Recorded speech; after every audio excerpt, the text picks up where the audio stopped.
YTPC, Buckeye Piper. Happy Cobb Tuesday. Welcome my Dagner Custom Cobb from Missouri Meerschaum. In it, some Cardiff from Esoterica. Really nice, light, straight Virginia blend. Sweet, and grassy, and citrusy. So anyhow, thought I'd step out for a smoke this evening and thought I may tell a story since I was sitting out here for a bit. And I hadn't done anything in my growing up in the 80's series in a while. So I figured let's do something along those lines tonight. So this is part 6 of growing up in the 80's, or growing up, yeah, in the 80's. And this is going to be about television. Now, there's probably some stuff, I'm not going to talk about MTV. That could be its own segment by itself, right? I mean, everybody knows, I think it was 81, MTV started, changed the world. Now it's junk, but in the 80's it was everything. For those that remember. For those that are watching that didn't get to see it in the 80's, I'm sorry. It's what we left you is not what we started with, so I apologize. But I was sitting here thinking about television in the 80's, and 6 or 7, 8 shows really popped out to me for various reasons and various memories, and I'm gonna miss a lot. I mean, it's such a broad spectrum. I'm not going to talk about Dallas and Who Shot JR. I was really young. I remember that being on, but I didn't. I remember Who Shot JR was the biggest thing all summer, but I was probably a little too young to really get into it and understand it. Falcon Crest, Dynasty, all that stuff that my mom watched at night. I remember it, but it wasn't my cup of tea. So, really the first shows I really remember that I really looked forward to, that I looked forward to watching, they were on Friday night. And it was always back to back. So the first one was The Incredible Hulk with Lou Ferrigno. Loved that show. And it wasn't my favorite show in the world, but it was a great show, and I really enjoyed it. But what it did, besides the Hulk was awesome, it always got me all jazzed up, and I'd run around ripping my shirt off and thinking I was the Hulk, and I think I painted myself green once. I was very hyperactive as a kid, so I was lucky that they let me watch shows like that. Even movies like Karate Kid, I get up and start kicking everything, but I digress. Anyhow, so the Hulk. Lou Ferrigno was the Hulk in the Hulk, and I can't remember off the top of my head who played Dr. David Banner. Is it Banner, right? My memory's fading. I think it is. But what I really looked forward to was what came on after the Hulk, and that was everything. And that was the Dukes of Hazzard. Probably one of my favorite shows growing up. Still to this day, I've got the box set in there. I'll have to dig it out. Loved the Dukes of Hazzard. I mean, as a kid growing up in the 80's, who didn't want to be Bo and Luke Duke? Running from the law, modern day Robin Hoods, as the song said, always getting in trouble, but always on the, even though they were breaking the law, you're always rooting for them because they were doing what was morally right, even though it may have been illegal, let's just say.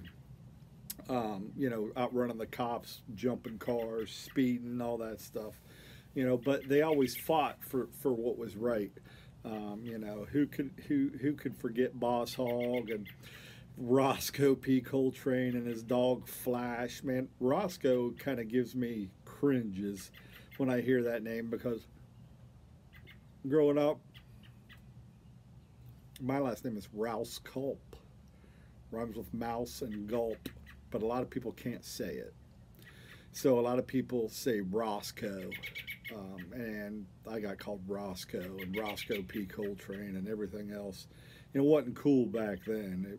You look back now and it's, hey, it could have been worse. Roscoe's an all right dude. I like him. But you had Cooter, Daisy Duke.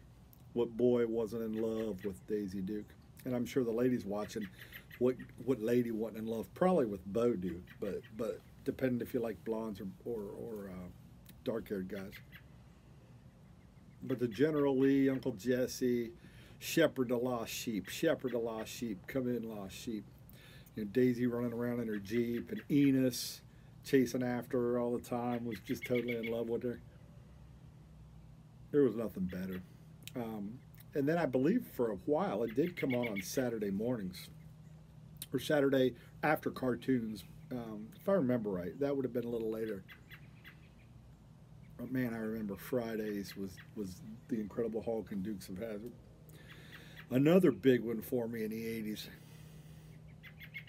was the A-Team, and I won a bookmark contest in school.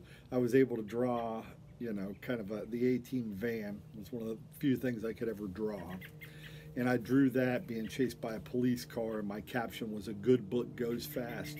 So I won the bookmark award, and they, put it on paper, construction paper, and gave it out to the whole school. Everybody got one. So that was my A-Team claim to fame. But I love the A-Team. Howlin' Mad Murdoch, by far my favorite. Obviously, Mr. T, B.A. Baracus. Face. I always want to call him Hannibal. It's not. It is Hannibal, but not Hannibal Lecter. And I can't remember the last name, but that escapes me right now. See his face. George Peppard was the actor. I always liked how they had to drug BA to get him on a plane, and he'd be all pissed off every time that they drug him and he woke up somewhere. And usually Howlin' Mad Murdoch was the one flying it. But I absolutely loved the A-Team. Again, kind of the same theme as Dukes of Hazzard now that I think about it. People breaking the law for the morally right for the legally wrong, right? So kind of like, again, modern day Robin Hoods, they were fortune hunters. So if no one else can help and you can find them, maybe you could hire the A-Team. And, my grandparents always laughed. They'd be like, we're watching this thing again, because they always like to watch things like Little House on the Prairie and Highway to Heaven and all the Michael Landon stuff and Matlock and all that stuff in the 80s. But they'd always get on me like, man, these guys shoot 1,000 bullets and can't hit a single thing. Kind of like Star Wars, right? You shoot a million shots of stormtroopers and they never hit a damn thing. But it was on at 8 o'clock. It was primetime TV, so you weren't shooting anybody in the 80s. Not like you do on TV now. You weren't. That wasn't. Culture didn't go for that back then, for sure. Also growing up, I remember on Saturdays, I was always jazzed up. Saturday early evening, about 7 o'clock in Ohio, we'd be outside and run in because World Championship Wrestling, NWA World Championship Wrestling, not the World Championship Wrestling to become WCW, but the NWA World Championship Wrestling. Ric Flair, Tommy Wildfire Rich, Buzz Sawyer, Tony Schiavone was one of the announcers, I remember. Gordon Sully was another guy, kind of like a Mean Gene Okerlund. Man, and I don't want to get too deep in that because I think I'm going to do an 80s segment just on wrestling. I was a big wrestling fanatic as a kid. Loved it. And still occasionally pop in and watch it. I always say it's a soap opera for adults. But man, all I remember really growing up back then is how much, and you can still catch these old NWA World Championship Wrestling. They still have it on YouTube. You can watch some of it. I was just watching a little clip from one. How they really played up the Russians against the Americans and Nikita Koloff and the Iron Sheik. and Nikolai Volkov and all those folks against, folks like Barry Windham and Mike Rotundo. And he had the Four Horsemen, the Arn Anderson, Tully, Blanchard. Arn Anderson, Tully, Blanchard. What's the other Anderson I'm forgetting? So another Anderson, and then Ric Flair. I think we're the original Four Horsemen. I may be wrong. Tell me if I am. But man, I used to love it. Again, I'd get so hyped up running around the house. It could be even in the winter. I'd throw on a pair of shorts and be out there putting my brother in the figure four leg lock. Ah, man, that was great times. And that's why I love doing this series. If you've hung around for 10 minutes, I've got some more shows to go over, but it just brings back all these great memories that was the whole purpose of this series, right? Not so much that, I don't know, it's just about memories, about growing up. And really why I dig this. Something fun to connect with you all while I smoke my pipe.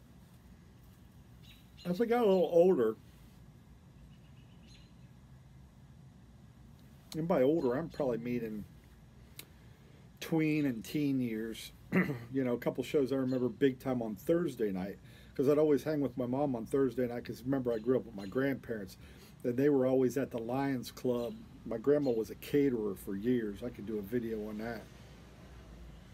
But she'd cater dinners up to 300, 400 people sometimes.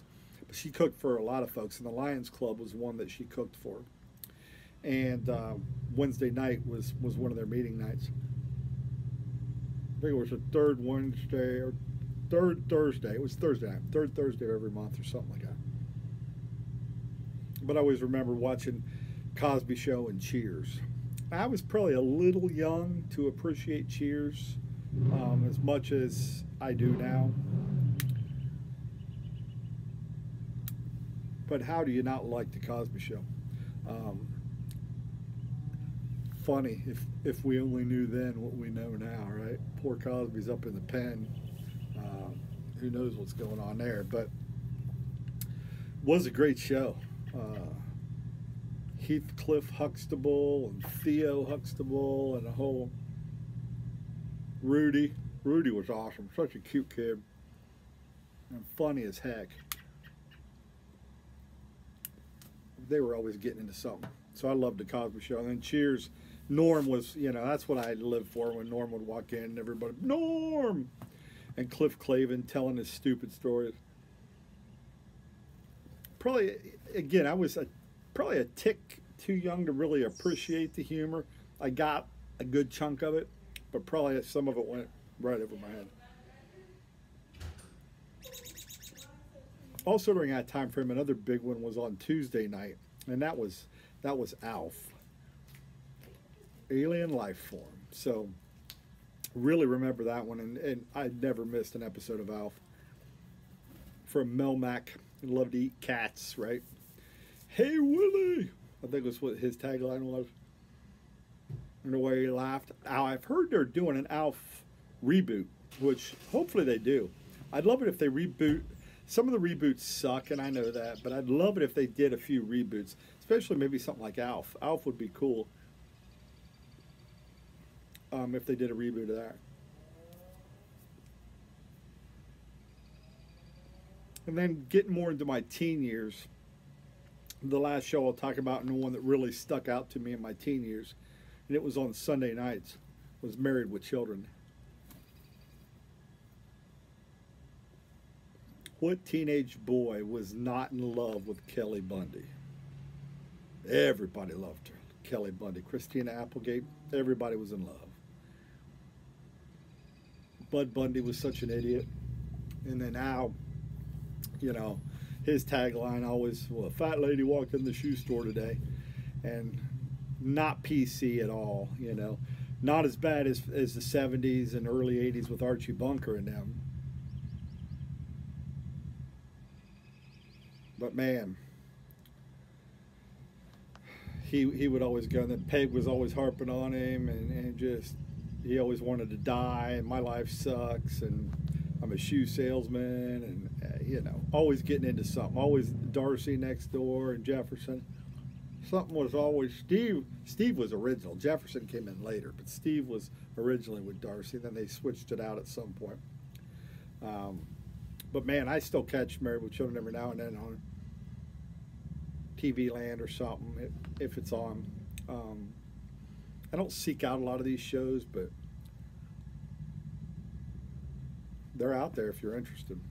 You know, and I get it. There's hundreds of other shows I could have talked about, and I remember growing up in the 80s and watching, like I said, some of the stuff my grandparents watched that I watched, you know, The Little House of the Prairie, The Highway to Heaven, the Matlock, Murder, She Wrote. Didn't really care for any of those. Those shows I talked about were really my wheelhouse. And there was others. Silver Spoons was a great show. Family Ties, how can I forget that? Was an amazing show with Michael J. Fox as Alex P. Keaton. It was just a great time for television. And man, not so much anymore. You know, sitcoms were the thing in the 80s and really into the early 90s if you start talking about Seinfeld and things of that nature, getting into the early to mid 90s. But sitcoms were where it was at. And then, of course, the night soap operas were huge. Like I said, The Dynasty and The Falcon Crest and Dallas and all that. But it wasn't my gig. But anyhow, thanks for hanging if you hung for 16 and a half, 17 minutes. Hopefully this brought back some great memories for you all. And hopefully you'll enjoy watching it as much as I enjoy talking about it. I could go on another half hour, 40 minutes, but I won't. I'll spare you this time. But drop me a link below deck. Let me know what you think. What do you remember about the 80s and the TV shows? What do you miss? Smoking your cob today? And love some different ideas. I've got a lot of ideas running around in my crazy noggin of things to talk about, like I said, wrestling and some other stuff. But if you have any ideas of things that you remember too, I wouldn't mind, you know, again, doing video with you, comparing notes, and seeing what we come up with. Anyhow, folks, I hope you enjoyed it. Hopefully you stuck with me. I know it was long.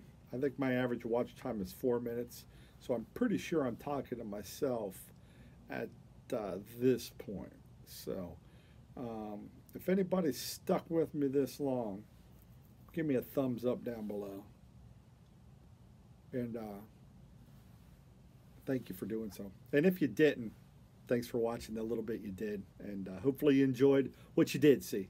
Anyhow, folks, wishing you all the blessings in the world. Be safe out there.